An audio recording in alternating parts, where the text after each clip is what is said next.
G'day guys, and welcome back to episode number 15 of the Daily Discomfort podcast. Today we're going to be joined by Tama Barry, who is a psychologist working in the Brisbane region. Now, just a disclaimer for this podcast, we did have some upload issues, so we're missing about 28 minutes of the actual podcast, but we still got about 55 minutes of footage and conversation that sinks into male masculinity or modern masculinity. There's some really good points, some great content throughout this podcast. We're going to be dropping in from the point where we start to talk about this mismatch between male or masculine avoidance and linking that up to men's mental toughness and resilience, something that challenged me in my own perspectives and experiences with this. And I think it's a bit of an eye-opener for a lot of guys out there. So whilst we missed some of the juicy bits at the start of the podcast, there should be enough context here. And in future, we're going to have Tama back on the podcast to look into things like neurodivergence, ADHD, autism, any sort of things that are going to be relatable for a lot of the men listening to this podcast when it comes to their own performance and mental well-being. So without a further ado, we're going to jump into the podcast. Please enjoy. All right, guys, a few little technical difficulties here, but we are back and we're talking about avoidance in relation to mental toughness and resilience in men. So Tama, where do you think avoidance fits into the picture? Where do you think men are avoiding certain areas of their life and maybe just favoring their training or their business and avoiding their relationships, certain emotional challenges that they might be having, things of that nature? Yeah, I mean, what I would say is this is like humans generally, but we'll speak to men specifically, but women are well and truly on this, and so are our non-binary and trans folk. We're all avoiding, right? Like, think about your dog. Your dog doesn't get up in the morning and be like, yes, let's go work out. I'm really going to push myself, all of this sort of thing. It does what it's got to do. It eats its food. It goes back to sleep. It enjoys its life. So any animal is going to naturally want to go back to comfort. We're going to naturally want to move away from challenge unless we have to do it for some particular reason, right? And again, going back to that idea of purpose and meaning gives us reason to challenge ourselves or drive ourselves. And it gives us a really good reason to do that. So if we don't have a good reason, then we're likely to avoid it because it's uncomfortable. It's not nice, right? I don't particularly love the gym. I find it quite boring, but I also don't love the idea of my bones being brittle when I'm old. So it's kind of like I use that as my purpose to go to the gym and push weights, but otherwise I'd happily avoid doing that. So it's no different from the inside, right? So if we've got difficult emotions, whether they be anxiety, sadness, any of those kinds of things that, they're hard to deal with, or we've got difficult thoughts, whether, we were talking previously about body shape and weight and size. It could be like, I'm never going to be attractive enough. I look fat today, like these kinds of thoughts where our brain's just like chattering away to us. We want to avoid those. And so some of the ways we can avoid them is by diving into the gym, especially if it's a space where we're really comfortable and we feel good. And it's one of those funny things, right? Like there's comfort in discomfort as well. If that's what you're used to doing, then that's what your body likes to do. And it's kind of that idea of homeostasis. We move it a little bit, but then we get there and we're like, oh, this is fun because I know it. I understand it. My brain's not scared of it. There's no threat here. I feel comfortable. I feel accomplished. I feel competent here. And so in a way, even those things like the gym is about pushing ourselves physically, and there's discomfort in our physical feeling. We've taught our brain to understand that as a good thing. And we've taught our brain to recognize that as something we like doing and that kind of thing. So the discomfort there is maybe not the same discomfort as it is if I suddenly don't feel strong and powerful mentally. If I'm nervous about a job interview and I get really anxious about it, if I'm pushing myself out of my comfort zone because I've asked someone out on a date and now the date's come up and I'm like, oh my God, this person's not going to like me. I'm not funny enough. I'm not attractive enough, whatever those thoughts and feelings are, right? Like, then we want to avoid those, and we can avoid them in loads of different ways. One is we just skip the date and we don't turn up, we ghost them, and we never hear from them again. The other one is we turn up and we be a totally inauthentic version of ourselves that we think the world wants to see. And so then we're like, I don't know, we could be the macho man, we could be the funny guy, we could be whatever it is. And we try and push one aspect of ourselves forward that we think other people will like about us. And so that's all like processes of avoidance, right? And a big part of what's underneath that is that we have rules in our brain, belief systems that have come up from childhood, from our social experiences in the world, from the cultures we grow up in, maybe the religions we grow up in, a whole pile of things, right? The books we read, our experience on the internet, all start to give us these belief systems and these rules that we hold ourselves to. And it could be like, oh, you have to be a really fit man in order to get the right person for you. You have to, have one joke every 5 minutes or whatever these rules might be. I know they sound stupid, but they're not stupid. There's people that have these rules. And then we hold them. We're like, this is the only way forward. And now we're no longer flexible. We're no longer adaptable. We're no longer authentic. And so that avoidance of our internal experience is now actually moving us away from community. It's moving us away from connection. It's moving us away from a lot of the things that perhaps if we asked a lot of men what's really important to them, and you talk about like meaning and purpose in life, a lot of men, it's like, my mates are really important to me. It's like, that's funny. You haven't seen them in a long time. And you haven't talked to them about the things that we're talking about. And you're removing yourself from these communities because of these rules that you're holding yourself to. Maybe it's, those crazy body standards. And so they're in the gym 7 days a week, 2 times a day, doing 4 hours of training. And it's like, well, if you do that, there is no more time in your day for people and for pleasure and for going out for food and these kinds of things. And so it's really about like, what am I using to avoid the world? What am I using to avoid vulnerability, to avoid the discomfort of showing another person what my insides look like, because I'm fearful that they will treat me the way my brain treats me, which is that I cut myself down. I tell myself I'm fat. I tell myself I'm stupid. I tell myself that no one wants me. And so I'm fearful that the rest of the world is going to say the same thing. So I've got that kind of voice in my head that's really telling me these things. That voice is trying to keep me safe, right? They're like, no, we're safe in the gym. We're happy here. This is good for us. You don't need to do all that. That's scary. That's dangerous. And that's that like challenging space of growth, right? But in the gym, I feel comfortable with that challenging space of growth because I know what that's going to be. I know my muscles are going to hurt. I know that I'm going to eat more food and then I'll grow muscle. Whereas when we think about like the challenge of the internal experience, we don't think about it in that same way. We don't think about it as a place of growth and a place of building necessarily. Do you think that's just potentially because too, no one's really been shown that evidence? There's a common thing I say to clients, if they have never really, lost the weight, achieved the level of physique that they were like, or maybe someone who's never been the runner, they don't think they could ever run, a half marathon or a full marathon.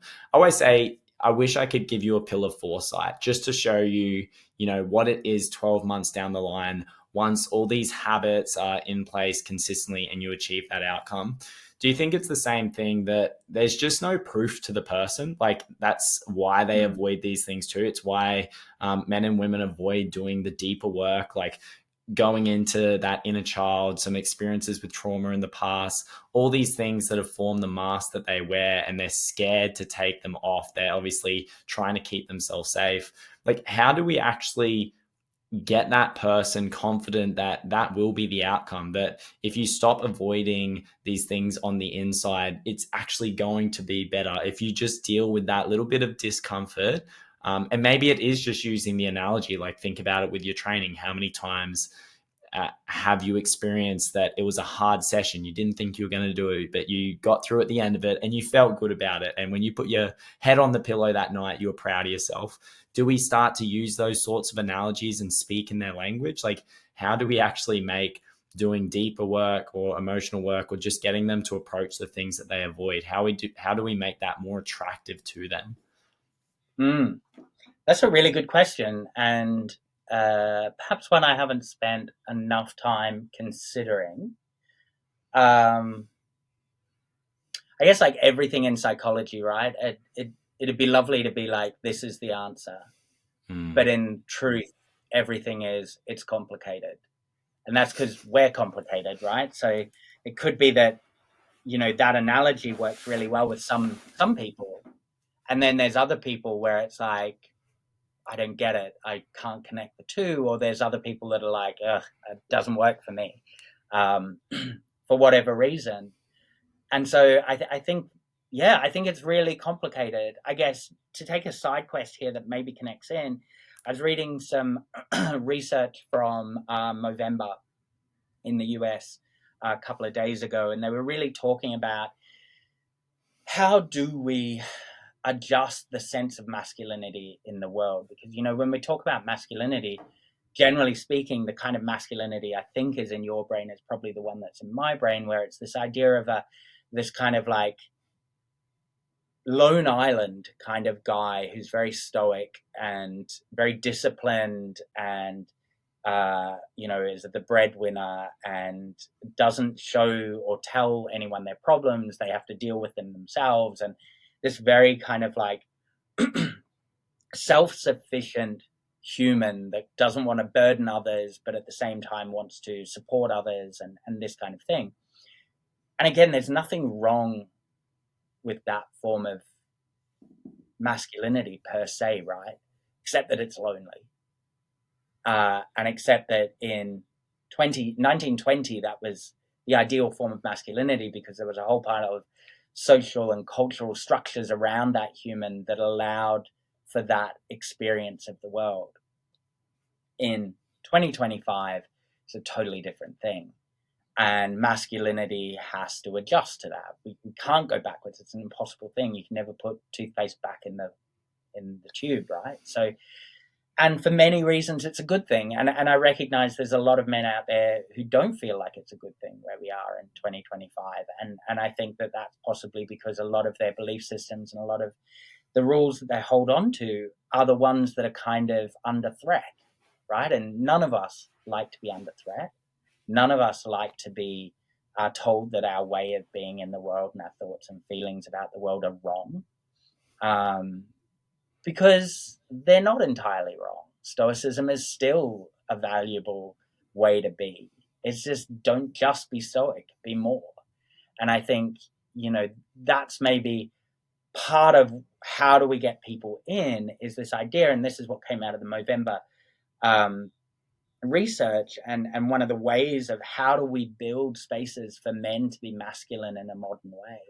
And this is, fathers need to demonstrate masculinity to their sons and daughters, right? Like, they need to demonstrate what it is to be a fully fledged 3D human male in 2025, with all the pressures that come with that, and all the difficulties that come with that, and all the greatness that comes with that, right? Like, again, we're multifaceted humans. We want to show our children or the people in our world that this is what it can be like to be a man. And actually, that being a man is very different for every man. So it is about modeling that behavior. It's also about building spaces like your run club, where men can come together and they can discuss these concepts, and they can break them down together, and they can decide what aspects of masculinity feel really authentic for them, and they can try it on and play around with it and test it against the rest of their identity. And they don't have to keep it. They can throw that away and try something else on. I think when we're really talking about this, what we're talking about is this black and white thinking of, this is a man, this is not a man. You must do this, you can't do this. It's like, nah, it's anything and everything, which is scarier, right? And which is harder, because now you have to really explore who you are in order to connect to this. So going back to that idea of how do we get men in here, it's hard, because we're asking them to, we're literally saying, like, jump on the spaceship, mate. We're going to outer space. We don't know what's going to be there at this point. We're making the spaceship as we go along. We're also trying to work out who we are as we go along. And we don't have cultural or structural things anymore that are providing us with guidance on these things. Because even if we talk about, it's just like being in the gym comes with a whole pile of cultural norms that don't always align well with mental processes. And so it's just kind of like, how do we get flexible with this? How do we bring men in? It's a really interesting question. I think one of the ways we don't get men in is by telling them they can't be men. Yeah. I think by, as long as we're doing no harm to others, however you want to be a man in the world is valid, right? Like if being a stoic lone wolf male is how you want to be, it's not what I would suggest as a mental health professional, because it comes with a whole pile of difficulties that you don't have to have because we're primates. We come out of monkeys. We don't come out of tigers where they're meant to be alone. Right? So it comes with removing really natural and normal things from yourself in order to be that. But if that is how you want to walk the world, get it. Right? Like that's your choice. That's how you want to be a man. If you want to incorporate some of that stuff with other stuff, do it. If you want to be more feminine, if you want to enjoy jewelry, if you want to put makeup on, if you want to have long hair, if you want to wear heels, and you consider that an incorporation into masculinity and that works for you inside and it feels authentic and real for you as a man, do it. There are times in history where that form of masculinity was the form of masculinity. If we go back to the French courts, they had makeup on, men wore heels because they wanted to look taller in order to be more masculine. Their clothes were more extravagant than the women around them. We go back to pharaohs, right? They were wearing wigs and makeup. They were considered the height of masculinity for their time. So anytime we look at these things, if we look at it in our time right now, okay, there's a very distinct version of masculinity that's kind of being pushed on us. And again, I would go back to who's making money off this version of masculinity, because otherwise, why do we need to conform to this one particular thing? But I think the big thing we need to be really better at with men and boys is not telling them that wanting to play rough sports is toxic. I think this is a really big problem. Toxic masculinity is when masculinity hurts others, right? That's toxic. But your own experience of it, maybe you're hurting yourself, but I really believe that we have the ultimate choice to live our lives the way we want to live our lives.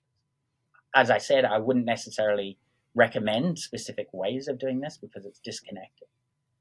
But if that's your choice and that's how you want to live your life and you're harming no one else, then I really don't see why we should be denigrating that. Because that's that person's authentic experience. That's how they want to be. I value that myself. I want to be able to have my authentic experience of the world. And in order for me to have that, I also have to agree that other people get to do that their way as well. Yeah. I think that's a great way to put it. And it's interesting, like when you say, wearing makeup, wearing heels, I actually immediately thought of a guy whose book I'm reading at the moment, Harry Garside, and he's a professional boxer, like a great boxer. But he was doing ballet. He was doing his nails at, I think, the Commonwealth Games or the Olympic Games, and he got so much slack for it. And he talks about that in this book. But even going to that point, when you talk about critical thinking, I did not know, I didn't even think, how the pharaohs were wearing makeup or they were doing it the French were doing it years and years ago. And I think there used to be something, I don't know if it was with the Romans, that it was something to do with what they wore. And even when it comes to sexuality and things of that nature, like our view like in this time frame is so narrow. And I think I notice in a lot of people and in myself at times that we can just stick to that view and perspective. And I think what we lack, and I think you would agree, is just that ability to take things with a grain of salt. And I think the irony of masculinity is when you're serving a certain narrative that's been provided to us, I honestly don't think that is a masculine trait at times. Like, wouldn't it be stronger of you to question that? Wouldn't it be stronger of you to take the hero's journey and like find out what masculinity is for you and means to you, and not just be, I guess, stuck within a certain structure or system or way of doing things? So there's some really good points there. And I bring that up too when it comes to dressing or wearing nail polish, because I've never done any of these sorts of things. And immediately in my head, I'm like thinking, oh, what if I did that? Like if I was wearing a dress or nails, it brings up insecurities and that. But it just goes to show how that narrative has affected me over time, and then how I could then project that. Because if I said that with a bunch of mates, or definitely some of my mates in the past, if I said I was going to start wearing nail polish or a dress, I would be laughed at. I would be mocked, right? But it's just interesting because we have those little perspectives that keep us safe. And I think, like you said earlier, the most interesting thing is, again, with this masculinity, there's so much fear injected into it.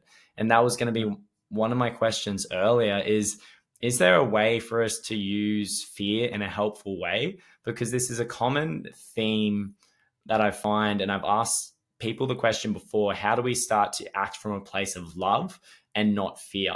But then I think it's classing fear as a bad thing. So it's like, how can we actually use fear in a positive or a helpful way in our life when it comes to working on our physical body, our mental, our emotional body, and just having a higher quality of life? Yeah, yeah. Um, yeah, we can absolutely use fear. It's telling us something, right? So when we think about emotions, there's quite a lot of research out there about emotions. It doesn't all necessarily agree with each other as much as science doesn't. But I tend to work from the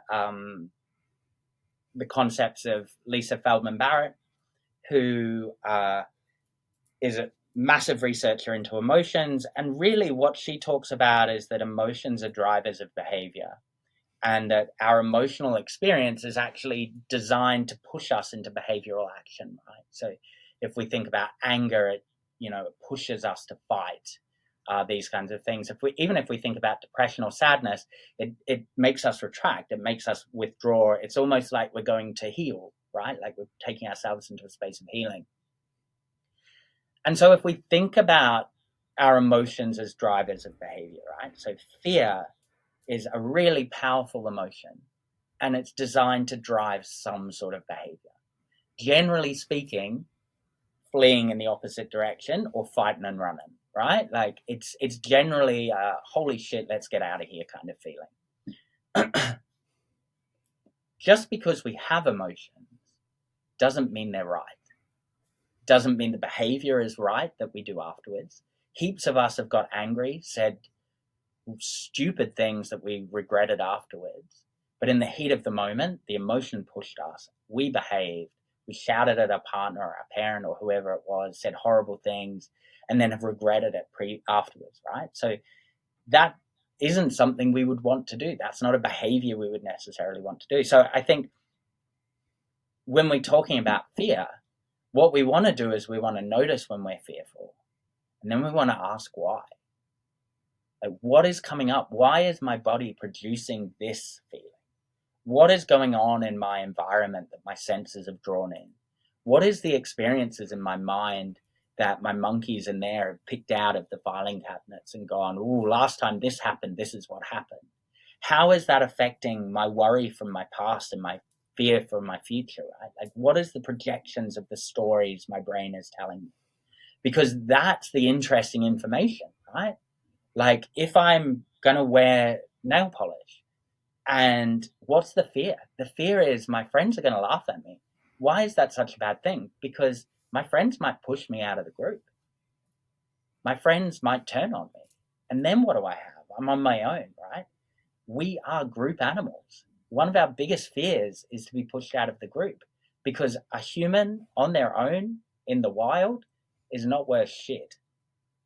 Take away all the weapons and stuff, you are just a Big Mac running. So if you're in a group and we can cooperate and we can build and create, then we're powerful.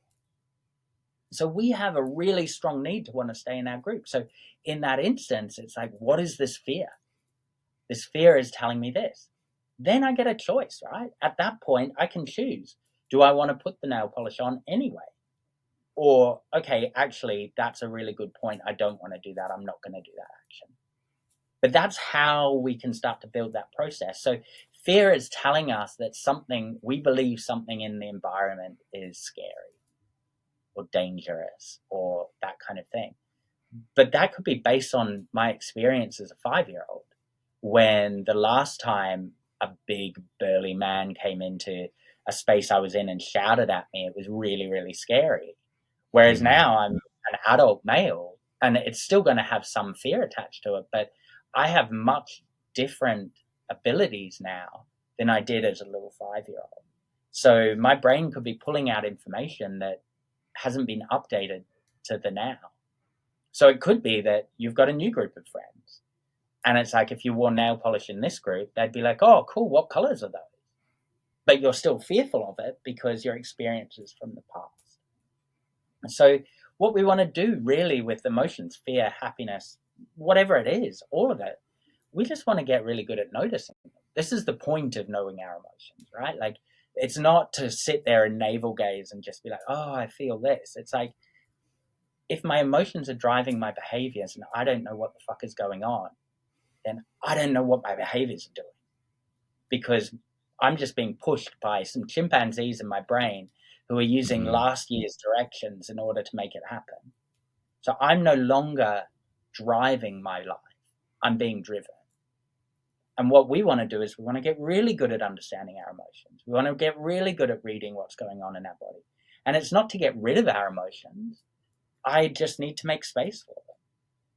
I need to accept that having emotions is part of life. And if I choose to do something that doesn't align with my emotions, there's a chance that emotion's going to stay there for a while because I'm not placating it. There's a chance that it might increase. I might get more anxious. If I put the nail polish on, it'll bubble up. My heart will start going more.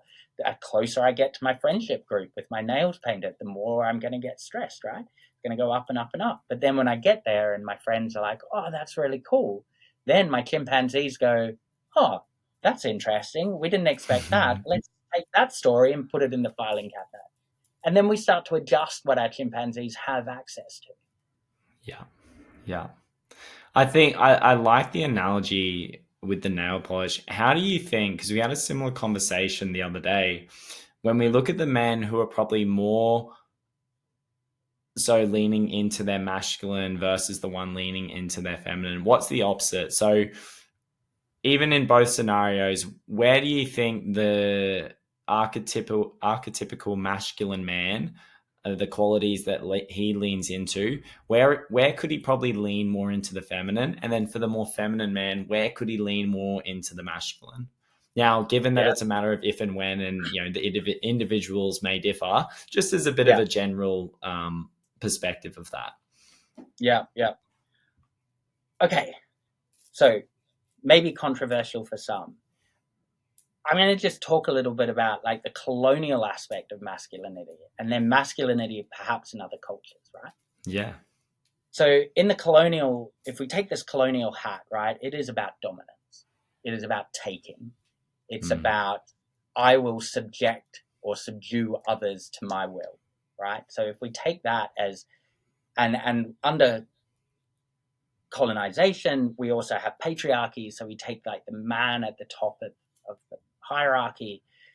And so really that, if you want to be the best at that, you're going to take the most, you're going to dominate the most, you're going to do all this shit that's really harsh. You're going to war on people, you can do all of those things, right?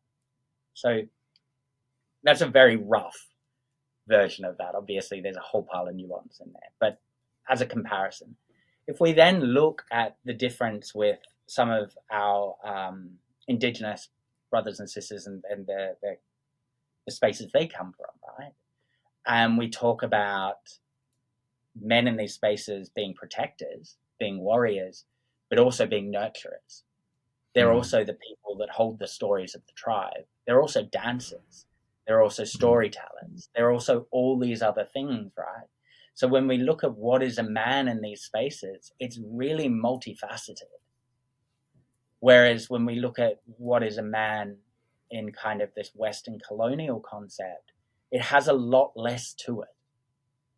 And so what I would say is for that person that's really leaning that way is to think about what some of those things that they already lean into look like if they're in aid of community. Instead of in aid of destruction of others, how can we adjust them in order to support and lift the people around me? So instead of being a warrior, I'm a protector. I don't go out and take and cause destruction on others, but I protect if someone does that to mine. That's a very different way of looking at the exact same process. What is a father? In 2025, very different to 1920. A father is a teacher, a father is a guider, a father is a protector, a father is a nurturer, right? Like it's a very different man today than it was back then. Far more complex man today. They have far more requirements placed on them. But some of these are awesome requirements. So if I'm stoic and I'm just like holding myself back from my family and I'm not experiencing that connection, then I miss out on all that stuff. So maybe we talk about like nurturing being a feminine trait, but I would argue it's just as masculine.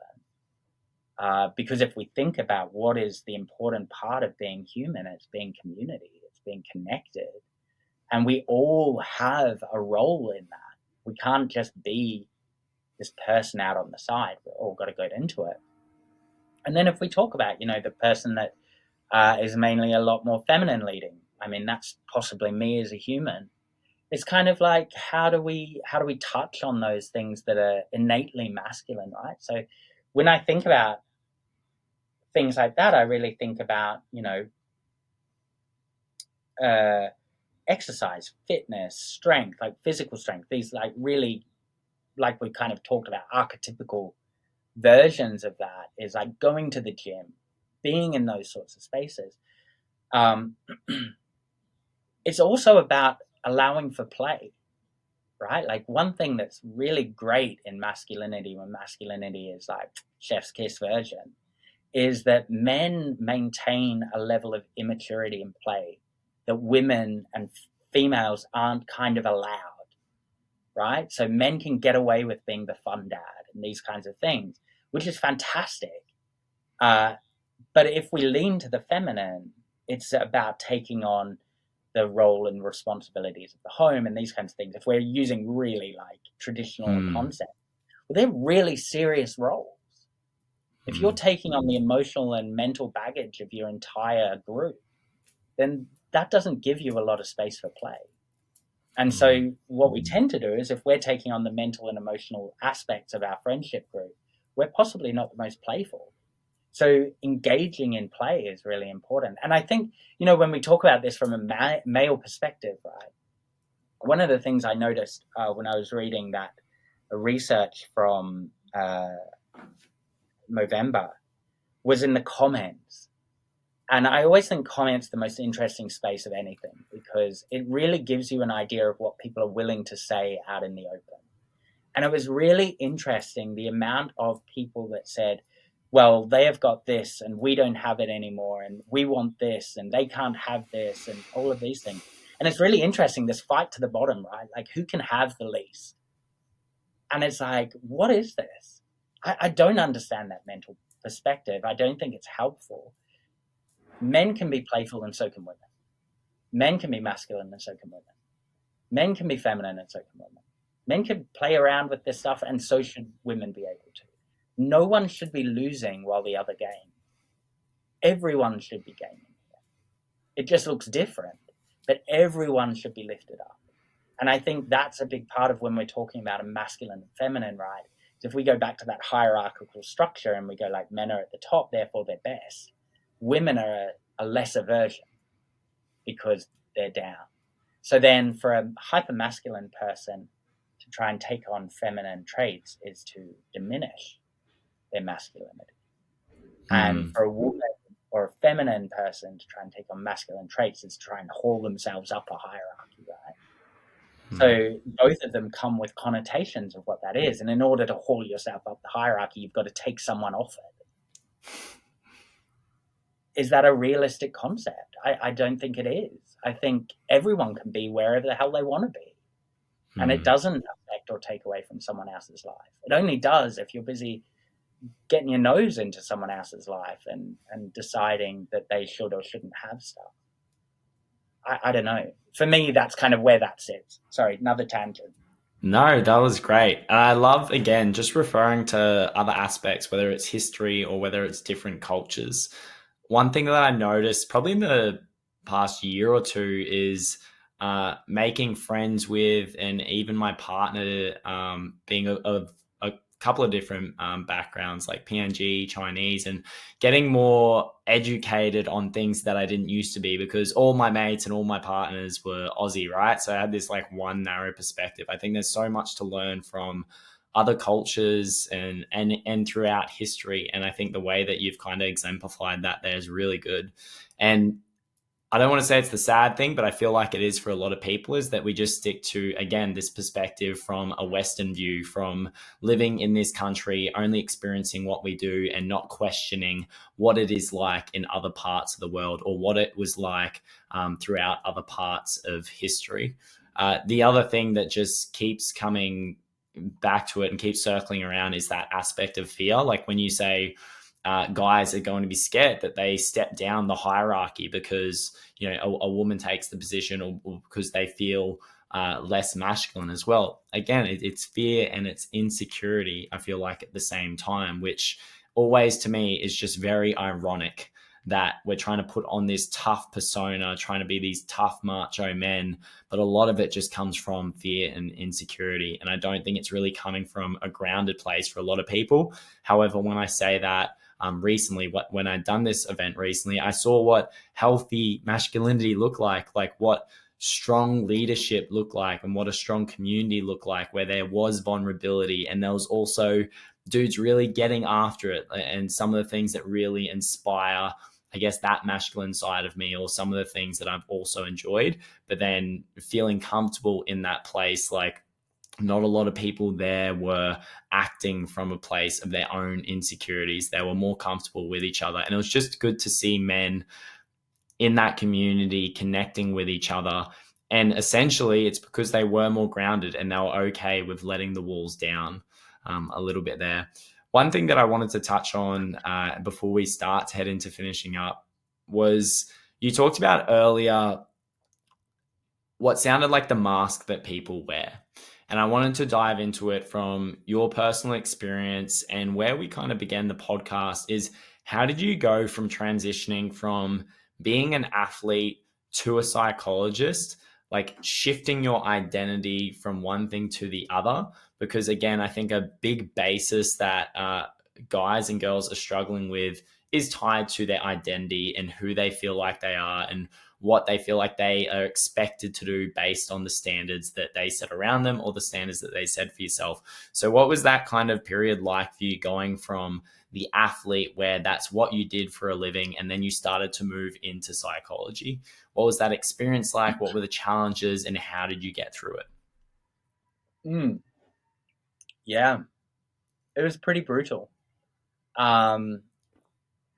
I guess just going back to what you were saying then, and it'll connect.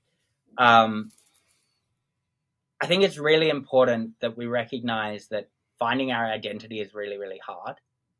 And I can't say whether or not it was harder in 1920 because I wasn't alive, but I think it's really, really hard now because we've got a lot of people telling us what our identity should be, and we're very, very globalized and these kinds of things. So finding true, authentic identity can be really hard because we have so many options and this kind of thing. So when we're talking about, these people holding on to brittle identities because that's what they think they should be, and generally, when we're talking about people coming from fear and insecurity, they push hardest because they are scared. And I think, when we look at that, it's not to look at that with, again, speaking to this toxic masculinity or whatever. is to look at that with compassion and recognize that actually it's really, really hard in 2025 to build an identity for ourselves that isn't ingrained in 1,000 different concepts, because we have so much coming at us. And being able to respond critically, being able to think about these things is a skill that you build over time. It's not something that we just wake up and we're like, oh, we can do this now. And that process of conformity is really important, going back to that idea of being in a group. Being in groups is important. In order to be in a group, you need to conform. There's behaviors that group believes are good, and therefore you need to be part of them if you want to be in that group. So I think it's really important to recognize that. And I think leading to my story, being a ballet dancer is a really niche identity.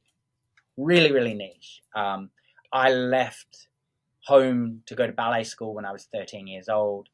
I left school when I was 13 years old to join ballet school. I did schooling by correspondence. So my identity was built, my entire adolescent identity. And when we look at like identity research, we're really talking about a period of time when identity is grown and shaped, right? So between sort of 12 and 14, we would expect kids to kind of explore identities that align with their parents. This is largely because they can't leave them behind. So they're going to be like, if your parents play tennis, you'll probably give tennis a go. From 14 up to like 18, 23 is when we explore other identities. So this is when we're like, oh yeah, I'm punk. Oh, I'm this, I'm that. And you see this like real flipping around of identities, right?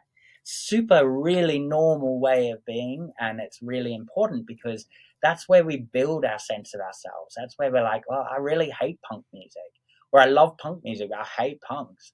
Oh, I really like this. And you'll notice that teenagers have really extreme views on things. And that's because they're shifting and moving. And then once we get into like our early 20s, that's when we kind of consolidate to a certain degree, you know, what our identity is. It still shifts throughout our life, but it's more consolidated then. So when you think about like when I went to ballet school at 13, and then when I retired at 33, those 20 years of my life, I did ballet. I was only a ballet dancer. I didn't engage with many people outside that. I didn't have a regular job. I was only a ballet dancer. It's a grueling career where you work 6 days a week. You're in the studio from 10 till 6 physically working when you're not in performance. When you're in performance, you're there from 11 till sort of 9, 10 at night. Where the places I worked in Australia, at Queensland Ballet, we were doing about 180 performances a year, which is huge. When I was at Scottish, we did less, but not that much less. We were still performing a lot, right? So you don't have a lot of time to make normal friends, because normal friends are difficult to make when A, you're weird and you're enculturated into a weird niche area. And also you don't have time and you're tired all the time. So my identity was really restricted in lots of ways. I'm white. I come from a privileged space in that regard. I come from a very poor background, but I come from a very privileged space in that regard. Being a ballet dancer is a niche curiosity, so people hold you up quite high, even if they have no idea what you're doing. Most people see it as like something quite hard and interesting. It's almost like seeing a unicorn. And so there's a whole pile of things that go with that really help to make you feel good about that identity. The other thing is ballet, weirdly, is incredibly binary in masculine and femininity. Mm. So if you think about most ballets, it's a prince and a princess. Mm. You have to act masculine on stage in order to be able to succeed in those roles. So weirdly enough, for a space that's very queer welcoming, it's only welcoming to a point, and when you're on stage you better turn up looking like a typical man. Air quotes on that one. So when I came out of that, I had a lot of really like internalized homophobia about who I was. I hadn't been in many hyper masculine spaces, so places like the gym were actually quite difficult for me to engage in comfortably. and they still are today sometimes. Like there's particular gyms, but I feel like this is probably the case for most men, where you go in and you're like, holy shit, like this is way too much for me. So I just had never been in those environments. I'd never played sport at school. I'd never done any of those things where you kind of play around with masculinity with other general people. So for me, that process was a massive change of identity. I got my first job waiting tables. That was a eye opener to how rude people are. I had my own massage business, which again was a really big eye opener to how lonely people are. I was studying, so I met people through university and a lot of new ideas and a lot of things that I'd never thought about and stuff like that. So it was a really enriching period of time, but it was really, really difficult because I really lost the thing that made me special in the world, right? And I had to rebuild something. And so I think that was a really tough period, and studying psychology was a really interesting pathway to that through that. Weirdly enough, psychology degrees, undergraduate degrees, prepare you to be a researcher, not a practitioner. So it's not until you do a master's or later study that you actually learn the processes of being a practitioner. So I went off and did like a year of PhD before coming into my master's and stuff like that. But I think the main thing that I really gained through this is that identity exploration is everyone's job all the time. And we want to be really loose with how we hold our identity. And that's not to say that it's not important, but it is to say that we should give it space to develop and change and grow over time. And Maya Angelou says something along these lines. I'm going to bastardize the quote, but it's basically, until you didn't know better, it was fine. But once you know better, change, right? And so I really take that to heart as I go through the world. It's like, okay, this is where I am right now, but I want to know better. I want to learn more, and then I want to change. That was not me at 33. That person was very strict to their identity, very stuck in who they thought they were. So that process of discovery and difficulty that I went through, and really like very poor mental health, and I had a lot of really big struggles. But that process meant that I gained that perspective. And so, like anything, when we talk about these people who are uncertain or fearful of change and these kinds of things, I was that person. And I know that the journey is really, really hard. I know the journey is easier if you choose it for yourself. I didn't get to choose it for myself. So the first part of it was pretty rocky. But yeah, so that was kind of my journey out of that through psychology to here. And what do you think would be the main nuggets as a takeaway? Or if there is one, I guess, golden nugget for someone to take away, maybe it's that concept of hanging loosely onto identity, knowing there's a purpose for it there, but also knowing that there's also room for change and that's okay. Would that be it? Or is there something else that someone could use if they are just struggling with maybe it's a time period of change? They're moving from one job to another. They're moving from one relationship into being single, whatever that change may be in their life. Mm-hmm. I think hanging loosely, right? Like hanging loosely on everything. And it's not to say that nothing matters, but it is to say that everything's going to change. Change is inevitable. We can try and hold back change as much as we like, and we can try and hold on to rules as much as we like, but eventually we will be forced to change. So if we just are a little bit looser in how we hold those rules, rules are great, right? Like they guide us, they guide our behavior. Good rules are great.